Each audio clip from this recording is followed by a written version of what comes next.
permettez une question politique. On a constaté ici au Sénégal l'année dernière qu'il y avait beaucoup d'agitation autour de la question de la présidentielle en 2012. Et quand vous êtes allé aux États-Unis, quand vous avez déclaré votre candidature, ce débat s'est un peu éteint ou a pris d'autres formes. Le débat, c'était dans votre camp, mais c'était aussi dans le camp de l'opposition. Dans votre camp, on sentait qu'il y avait des gens qui voulaient se manifester comme candidats, et aussi dans le camp de l'opposition. Mais votre candidature a éteint ou bien a donné à ce débat d'autres formes. Bueno, vous savez, bon, comment dire, tout ça c'est dans la politique. Hein. Il y avait effectivement un grand débat. Un peu de désordre dans mon camp. Les gens, certains disaient, bon, il ne se représentera pas. Et dans ces cas-là, vous savez, on cherche à savoir qui a le plus de chances de réussir. Et les gens s'orientent donc vers les uns ou les autres. Ceci est arrivé à Diouf. Je ne sais pas si vous vous rappelez, quand il a une fois parlé de partir, c'était la débandade dans son parti. Il a été obligé lui-même de faire une déclaration en disant « Non, je ne pars pas, je me représente » pour essayer de regrouper les troupes. Pour moi, mon parti n'en était pas là quand même.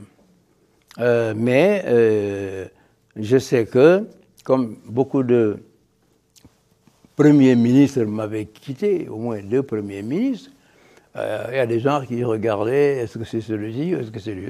Alors j'ai vu mettre de l'ordre là-dedans et j'ai dit, je me représente en 2012. Les gens ont fait ouf. Et depuis, le parti est soudé derrière moi. Et ça, c'est très important pour ne pas prêter le flanc à l'adversaire. Mais les adversaires ont été secoués parce qu'ils avaient fondé toute leur stratégie sur la non-candidature du président Wade, qu'ils allaient faire pour conquérir le pouvoir. Ils ont été déroutés. Pendant quelque temps, ils ne savaient plus à quel sein se vouer, parce que ma candidature les a déroutés. Bon, mais aujourd'hui, je pense que les choses sont très claires.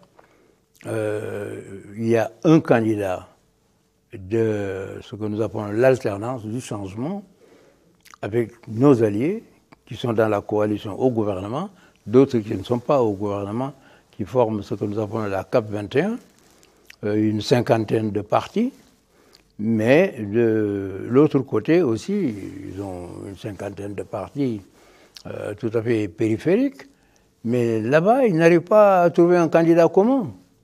Donc, ma déclaration a servi à jeter l'adversaire dans le désarroi, ça fait partie aussi de la politique, je vous dis très franchement.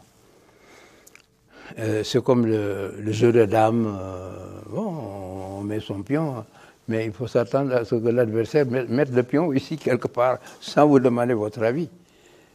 Aujourd'hui, on se prépare aux élections, mais j'ai le sentiment que l'opposition n'est pas prête pour aller aux élections. C'est pourquoi il soulève un tel problème, le fichier électoral. Alors que c'est grâce au fichier électoral qu'ils ont gagné des grandes villes.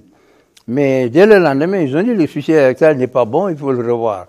Et avec ce mauvais fichier électoral, ils ont gagné beaucoup, ils ont beaucoup gagné. Ils n'ont pas gagné la majorité des agglomérations, des communes et communautés rurales, ils n'ont pas gagné la majorité en voix, mais ils ont fait une percée fulgurante avec ce code électoral. Et maintenant, ils disent que le code n'est pas bon, etc. Alors moi, pour mettre un terme à tout ça, j'ai dit, l'Union européenne, venez nous aider.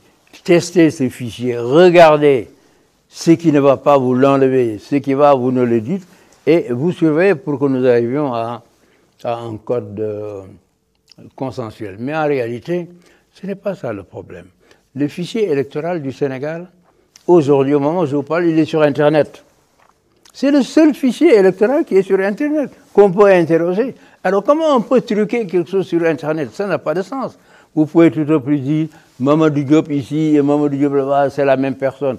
Mais tout ça, l'ordinateur enlève les duplications, les multiplications de noms. Ce fichier a été fait par une société qui est certainement la plus grande du monde. C'est la société londonienne de la rue, que tout le monde respecte, en tout cas du côté de l'Occident. Et je dis à l'opposition, allez-y, la porte vous est ouverte, amenez vos experts, testez le fichier et dites-nous ce qui va et ce qui ne va pas. Mais de toute façon, nous sommes convenus de nous en référer à l'arbitrage de l'Union européenne. Nous sommes tout à fait d'accord. Et ils avaient posé 3 conditions. Les 3 conditions sont satisfaites pour qu'il y ait un dialogue. Mais le dialogue, vous savez, il faut dialoguer avec des gens qui ont envie de dialoguer. Mais on engage un dialogue, après on soulève un problème ici, un problème là. De toute façon, moi, je suis disposé à dialoguer. Les gens m'ont fait remarquer que c'est le 19e appel au dialogue que j'ai lancé.